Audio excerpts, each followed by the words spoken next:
ጤና ይስጥልኝ በመላው ዓለም የምትገኙ ውድ ክርስቲያኖች እንደምን አላችሁ?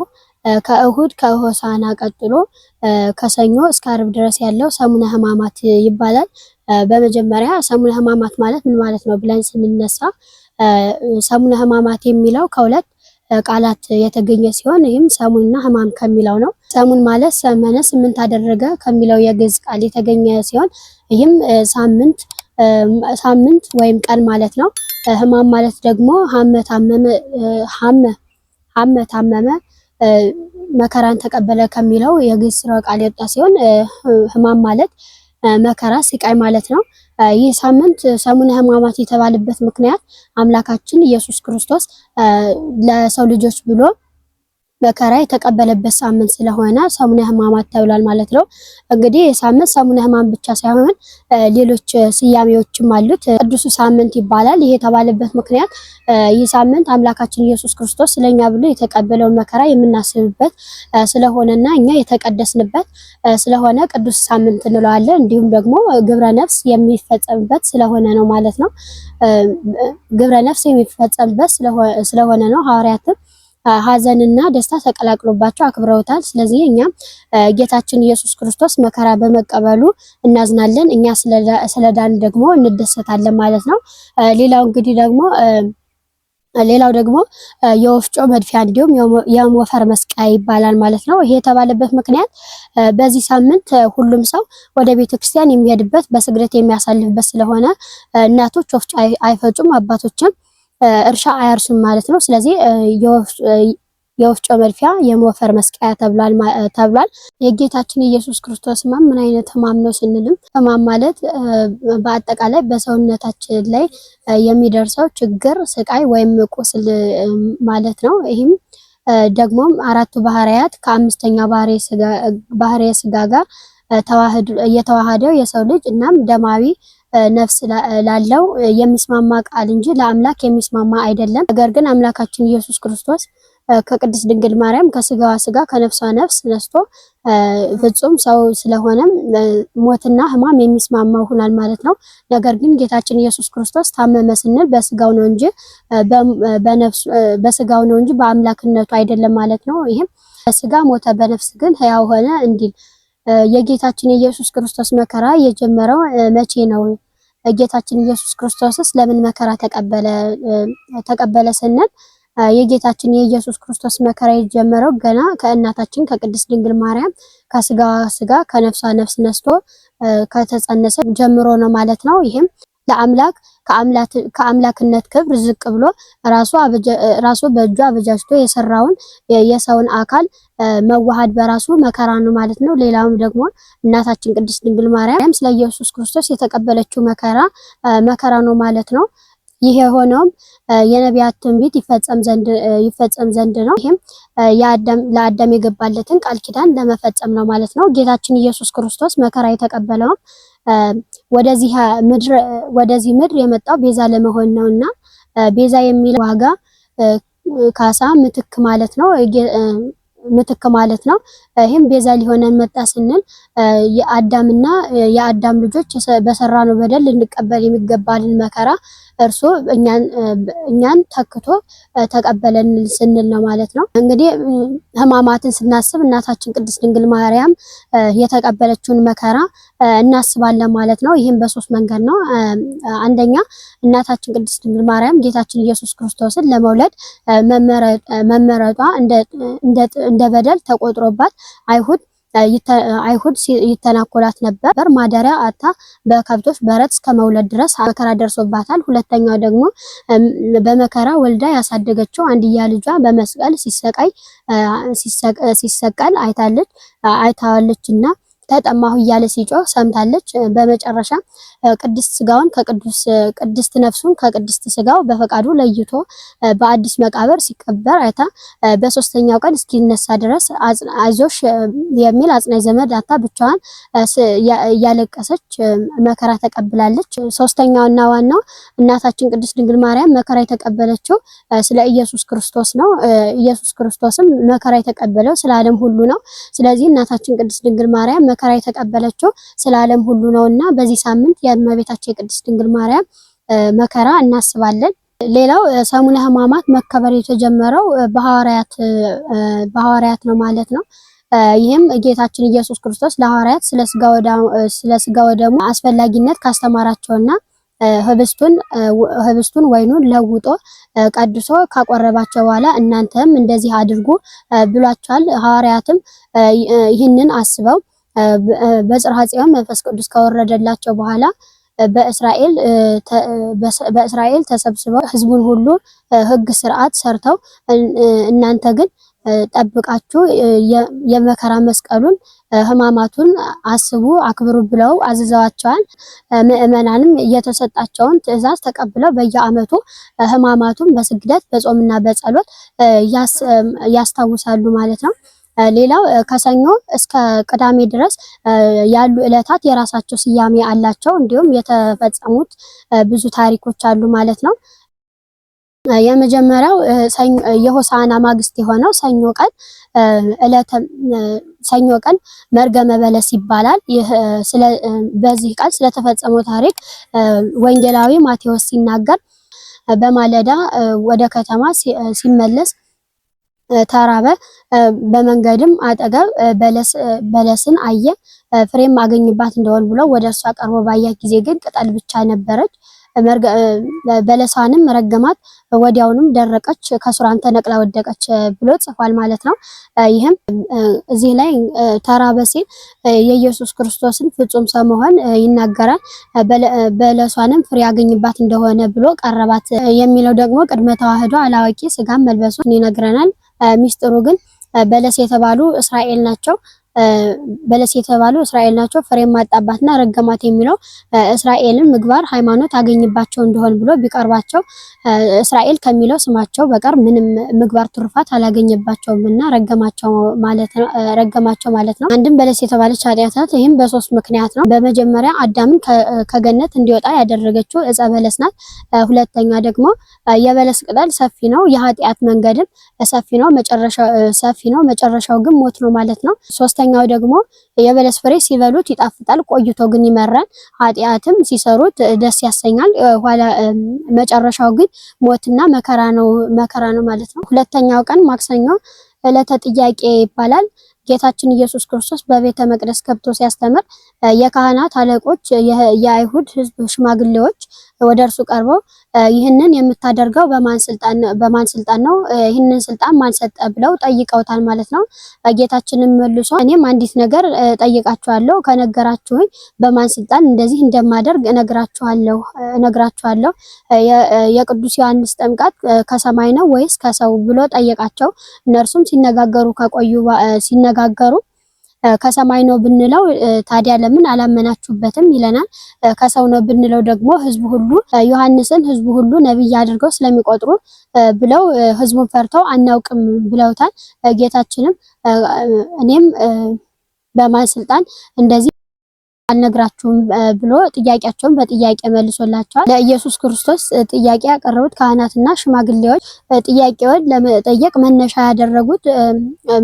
ያደረጉት እሁድ ጌታችን ኢየሱስ ክርስቶስ በቤተ መቅደስ ያሉ ነጋዴዎችን አስወጥቷቸው ነበር። ገበያውንም ስለበተነ ነው። ይህም ስልጣን የባለስልጣናት ገበያ የመበተን ስልጣን የባለስልጣናት ስለሆነ የባለስልጣን ተቀናቃይ ነህ ብለው ከባለስልጣናት ጋር ለማጋጨት ፈልገው እንደዚህ ብለው ጠይቀውታል። ጌታችን ግን ጥያቄያቸውን በጥያቄ መልሷል ማለት ነው። ሌላ ሶስተኛው ቀን ዕለተ ረቡዕ ነው። ይሄ ቀን ደግሞ ምክረ አይሁድ ይባላል። ይሄ የተባለበት ምክንያት አይሁድ ጌታችን ኢየሱስ ክርስቶስ ሐዋርያትን አስከትሎ ድውያነ ስጋን በተአምራት ድውያነ ነፍስን በትምህርት ሲፈውስ አይተው ከዛን ጊዜ ጀምረው ጌታችን ኢየሱስ ክርስቶስን ለመግደል ቢነሳሱም ጊዜው ገና ነበርና ጌታችን ያመልጣቸዋል። የካህናት አለቆችና ጸሐፍት ፈሪሳውያን ጌታችንን ለመግደል ለመጨረሻ ጊዜ የተሰበሰቡት ሰኞ ማክሰኞና ረቡዕ ነው። ሰኞና ማክሰኞ ይሰቀል አይሰቀል እያሉ ሲከራከሩ ሳይስማሙ ተለያይተዋል። ረቡዕ ግን ሰቅለው ሊገድሉ ተስማምተዋል ማለት ነው። ሁለተኛ የተፈጸመው ታሪክ ደግሞ ሁለተኛው የተፈጸመው ታሪክ ጌታችን ኢየሱስ ክርስቶስ ከሐዋርያቱ ጋር በለምጻሙ ስምዖን ቤት እያሉ አንዲት ማርያም የተባለች ጌታችን ኢየሱስ ክርስቶስን ራስ ሽቶ የቀባችበት ነው። ይቺ ሴት እድሜዋን በሙሉ እድሜዋን በዝሙት ያሳለፈች ናት። አንድ ቀንም መስታወት ፊት ቆማ ራሷን ስትመለከት ደስ አላት። ቆይታ ግን ፈራሽ በስባሽ መሆኗን ስታስብ ክርስቶስ ለፍርድ ከመምጣቱ በፊት ንስሐ ለመግባት ወስና ወደዚህ ሰው ቤት ሄዳ በዝሙት ባጠራቀመችው 300 ዲናር ውድ ሽቱ ገዝታ የሽቱውን ብልቃጥ ሰብራ የጌታችን ኢየሱስ ክርስቶስ ራስ ቀብታለች።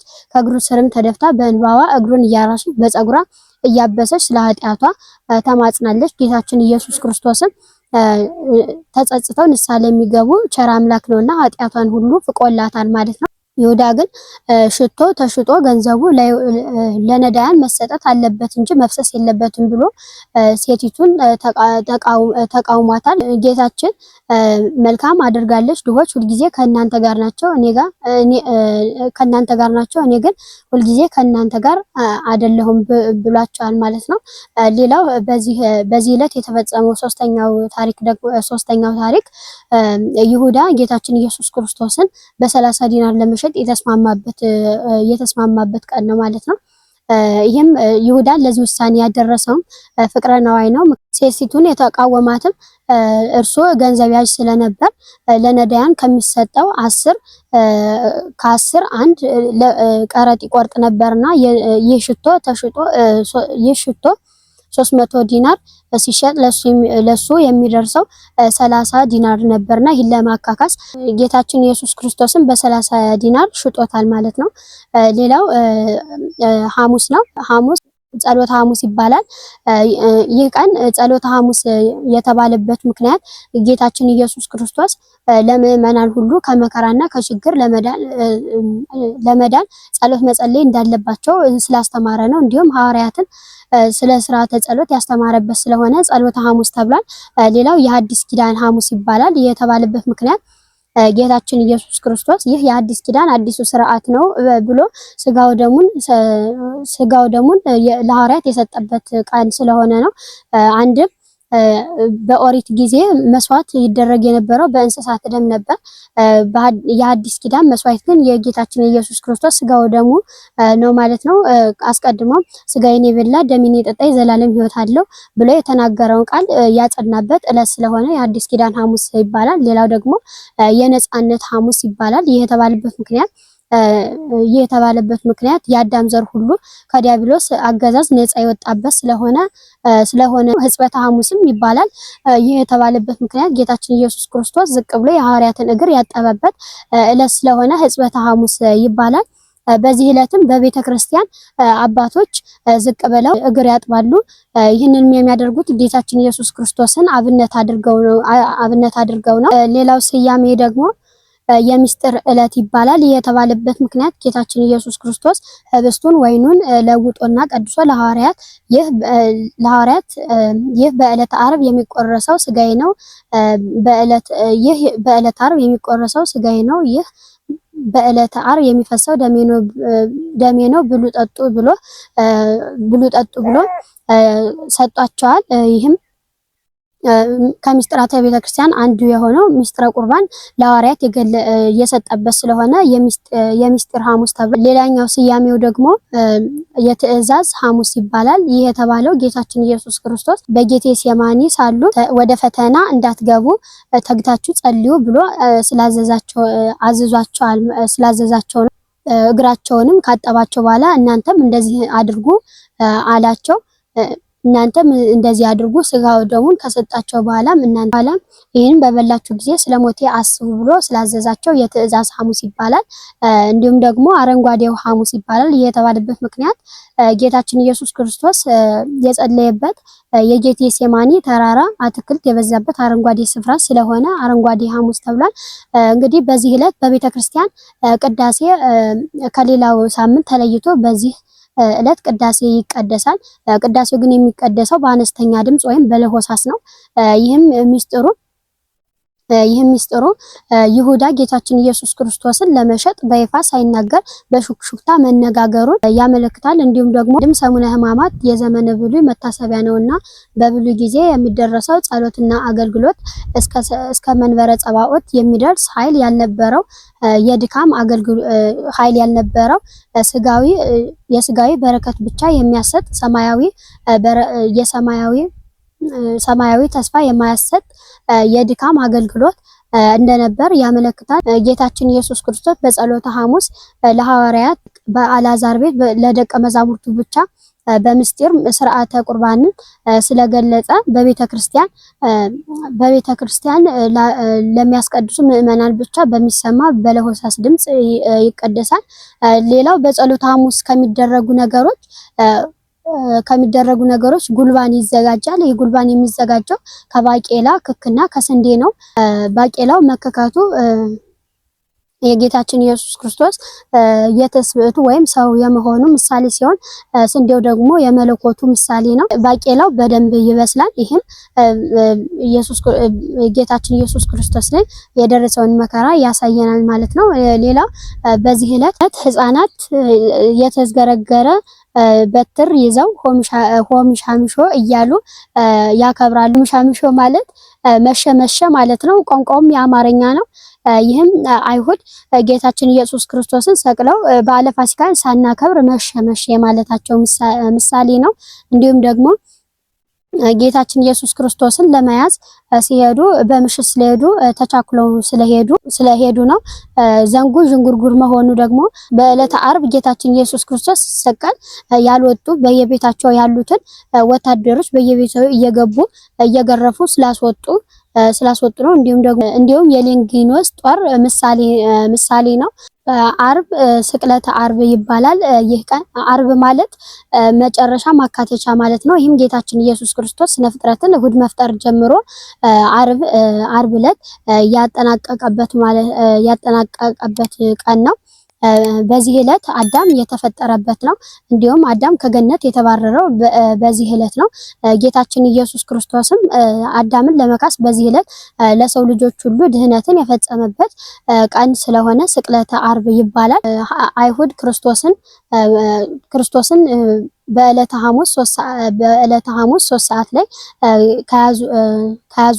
ከያዙት በኋላ ከሊቃነ ካህናት ከሐና ወደ ቀያፋ እያመላለሱ ሲያንገላቱት አድረዋል። በጠዋትም ወደ ገዢው ወደ ጲላጦስ ወሰዱት። ጲላጦስም ቢመረምረው ምንም ኃጢአት አላገኘበትም። ይህ ሰው ንጹሕ ነው፣ ለሞት የሚያበቃ ምንም ኃጢአት የለበትም ብሎ ቢያማክራቸው አይሁድ ግን ይሰቀል ይሙት እያሉ ጮኸዋል። እርሱም ኢየሱስ ክርስቶስ ከገሊላ እንደመጣ ስለሰማ ወደ ገሊላ ገዢ ወደ ሄሮድስ ልኮታል። ሄሮድስም ቢጠይቀው ጌታችን ኢየሱስ ክርስቶስ ግን ዝም ብሏል። ሄሮድስም ከወታደሮቹ ጋር ተሳለቀበት። የጌጥ ልብስንም አልብሶ ወደ ጲላጦስ መልሶ ልኮታል። ጲላጦስም ሄሮድስ በዚህ ሰው ላይ ምንም ኃጢአት ስላላገኘበት መልሶ ልኮታል ቢላቸው እነርሱ ግን ንጉሥ ነኝ ይላል፣ ሕጋችንንም ይንቃል እያሉ ብዙ ክሶችን አቅርበውበታል። ጲላጦስ ግን እንደ ሕጉ ሁሉ ቢመረምረው ምንም ኃጢአት በደል አላገኘበትም። ጲላጦስም በጌታችን ኢየሱስ ክርስቶስ ላይ ኃጢአት በደል ስላላገኘበት መፍረድ ከብዶት ግራ ሲገባው አይተው አንተ የቄሳር ወዳጅ ከሆንክ ይህ ንጉሥ ነኝ እያለ ቄሳርን የሚቃወመውን ሰው ለምን ትለቃለህ ብለው አስፈራሩት። እርሱም በመንግስቱ ሲመጡበት አሳልፎ ሰጧቸዋል። በአይሁድ ሕግም የሚሰቀል አይገረፍም፣ የተገረፈ ግርፋቱ ቅጣቱ ሆኖ ይለቀቅ ነበር። እነርሱ ግን ጌታችን ኢየሱስ ክርስቶስን 6666 ጊዜ ገርፈውታል። በዕለተ ዓርብ በጌታችን ኢየሱስ ክርስቶስ ላይ የደረሰው መከራ አባቶች 13ቱ ሕማማተ መስቀል ብለው በዝርዝር አስቀምጠዋቸዋል። እነዚህም እጅን ወደ ኋላ መታሰር፣ በገመድ መጎተት፣ መውደቅ፣ በእግረ አይሁድ መረገጥ፣ ከምሰሶ ጋር መላተም፣ በጥፊ መመታት፣ በጅራፍ መገረፍ፣ ራስን በዘንግ መመታት፣ የሾህ አክሊል መድፋት፣ መስቀልን መሸከም፣ በችንካር መቸንከር፣ በመስቀል ላይ መሰቀል፣ መራራ ሐሞትን መጠጣት ናቸው። በዚህ ዕለትም አይሁድ ጌታችን ኢየሱስ ክርስቶስን ከሰቀሉት በኋላ ፀሐይ፣ ጨረቃ፣ ከዋክብት የጌታችን ኢየሱስ ክርስቶስን እርቃን አናይም ብለው ፀሐይ ጨልማለች፣ ጨረቃም ደም ለብሳለች፣ ከዋክብትም ረግፈዋል። የቤተ መቅደስ መጋረጃም ለሁለት ተሰንጥቋል፣ መቃብራት ተከፍተዋል፣ ሙታንም ተነስተዋል፣ አለትም ተሰንጥቋል። እነዚህ በዕለተ ዓርብ የተደረጉ ተአምራት ናቸው። ጌታችን ኢየሱስ ክርስቶስ በመስቀል ላይ ሳለ አምላኬ አምላኬ ለምን ተውከኝ ሲል ጸልያል። አይሁድ ግን ይህንን ቢሰሙ መከራ የሚያደርሱት መከራ ስላላቆሙ የሚያደርጉትን አያውቁምና ይቅር በላቸው ብሎ ጸልዮላቸዋል። እንዲሁም በቀኝ በኩል የተሰቀለ ወንበዴ ይህን የሚሆነው ሁሉ አይቶ በመንግስት ስትመጣ አስበኝ ብሎ ሲለው ጌታችን ኢየሱስ ክርስቶስም እውነት እልሃለሁ ዛሬ በገነት ከኔ ጋር ትሆናለህ ብሎ ምህረት አድርጎለታል። ተጠማሁ ሲልም መራራ ሐሞት ተጠማሁም ሲላቸው መራራ ሐሞትን አጠጥተውታል። ለዮሐንስም እነኋት እናትህ እነሆ ልጅሽ ብሎ ዮሐንስን ለእመቤታችን ልጅ አድርጎ ሰጥቷል። እንዲሁም አቤቱ ነፍሴን ተቀበል ብሎ ጸልያል። በመጨረሻም የነቢያት ትንቢት ተፈጸመ ብሎ ተናግሯል ማለት ነው። እነዚህም ሰባቱ አጽርሃ መስቀል ይባላሉ። በሰሙነ ሕማማት በምንሰግድበት ጊዜ ኪርያላይሶን እብኖዲናይል እየተባለ እንሰግዳለን። ይህም ትርጉሙ ምንድነው ብንል እብኖዲና ታኦስ የሚለው አምላክ ተብሎ ይተረጎማል። ማስያስና ክርስቶስ የሚለው መሲህ ተብሎ ይተረጎማል። ኢየሱስ የሚለው መድኃኒት ተብሎ ይተረጎማል። አማኑኤል የሚለው እግዚአብሔር ከኛ ጋር ሆነ ተብሎ ይተረጎማል። ትስቡጣ የሚለው ደግሞ ደግ ገዢ ማለት ነው። ኪርያላይሶ ማለት አቤቱ ማረን ማለት ሲሆን ናይል ማለት ደግሞ ሁላችንን ማረን ማለት ነው። በዕለተ ዓርብ 6 ሰዓት ላይ ካህናት ጥቁር ግምጃ ተከናንበው ድርሳነ ፈያታዊ ሲነበብ 3 ጊዜ እንደዚህ እያሉ ያዜማሉ። አምንስቲቲ ሙኬሪያ አንቲፋሲሊያሶ አምንስቲቲ ሙአገያ አንቲፋሲሊያሶ አምንስቲቲ ሙዳስጣ አንቲፋሲሊያሶ ይላሉ። ይህ ማለት አምንስቲቲ በስውር የነበር ሙአገያ ነዳዊ፣ ሙኬሪያ ነዳዊ፣ ሙአገያ እሳታዊ፣ ሙዳስጣ ነበልባላዊ አንቲፋሲሊያሶ ማለት ደግሞ እኔ ልሙትልህ ማለት ነው። ሌላው በዕለተ ዓርብ የስግደቱ ስርዓት ከተጠናቀቀ በኋላ ጧፍ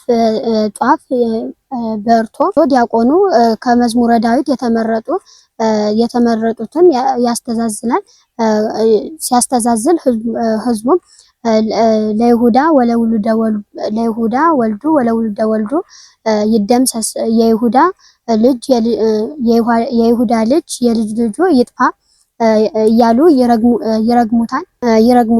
በመጨረሻም ወፍኖቶ ሙሰ ለኃጥአን ትጠፍ ሲባል ሁሉም ያን መብራት ያጠፉታል ማለት ነው። ይህም ማለት በግብሩ ይሁዳን የሚመስል ሁሉ ይጥፋ ማለት ነው። በዕለተ ዓርብ ስርዓቱ ከተጠናቀቀ በኋላ ካህናት በወይራ ይጠበጥባሉ። ለምንድን ነው ቢሉ ጌታችን ኢየሱስ ክርስቶስ የተቀበለውን መከራ የምናስብበት በሐዘን በስግደት ማሳለፍ ሲገባን ኃጢአት ሰርተናልና እንገሰጻለን ማለት ነው። የሚጠበጥቡንም በወይራ ነው። ወይራ ጽኑ ነው። ጌታችን ኢየሱስ ክርስቶስ የተቀበለውን መከራ ጽኑ ነውና። ሌላው ቅዳሜ ስዑር ቅዳሜ ትባላለች። ስዑር ማለት የተሻረች ማለት ነው። የተባለበት ምክንያት ሐዋርያት የጌታችን የኢየሱስ ክርስቶስን ትንሣኤ ሳናይ ምግብ አንቀምስም ብለው ስለሻሯት ነው። እንዲሁም ዕለተ አንስት ትባላለች። የተባለውም ሴቶች ወደ ጌታችን ኢየሱስ ክርስቶስ መቃብር ስለሄዱ ነው። እንዲሁም ለምለም ቅዳሜ ትባላለች። የተባለውም ቄጤማ ስለሚታደል ነው። ቄጤማን በራሳችን የምናስረው የንስሐ በር መከፈቱን እንዲሁም ህይወታችን ተስፋ ማግኘቱን ህይወታችን ተስፋ አግኝቶ መለምለሙን የምናስብበት ስለሆነ ቄጤማ እናስራለን። ሌላው በሰሙነ ሕማማት የማይፈጸሙ ሚስጥራተ ቤተክርስቲያን አሉ። እነዚህም ቅዳሴ፣ ክርስትና፣ ፍትሐት ናቸው። ይህም ሁሉ ነገር የሚጸናው በስጋው ደሙ ነውና በ80 እና በ40 ቀናችን ከተጠመቅን በኋላ ቅዱስ ሥጋውን ክቡር ደሙን መቀበል ስላለብን ሰሙነ ሕማማትም የብሉይ ኪዳን ምሳሌ ስለሆነ ሁሉ ስላልተፈጸመ ሚስጥራተ ቤተክርስቲያን አይፈጸሙም ማለት ነው። ሌላው ሰሙነ ሕማማትን እንዴት ማክበር ያለብን በስግደት፣ በጾም፣ በጸሎት እንዲሁም በምጽዋት ነው። እንዲሁም ደግሞ በቤተክርስቲያን የሚነበበውን ግብረ ሕማም በመከታተል ማሳለፍ ይገባናል ማለት ነው። ስብሐት ለእግዚአብሔር። መድኃኒት ለሀገር ወሉድህነ በስርዓ ዘተሃጽሞ ወሉድህነ በስርዓ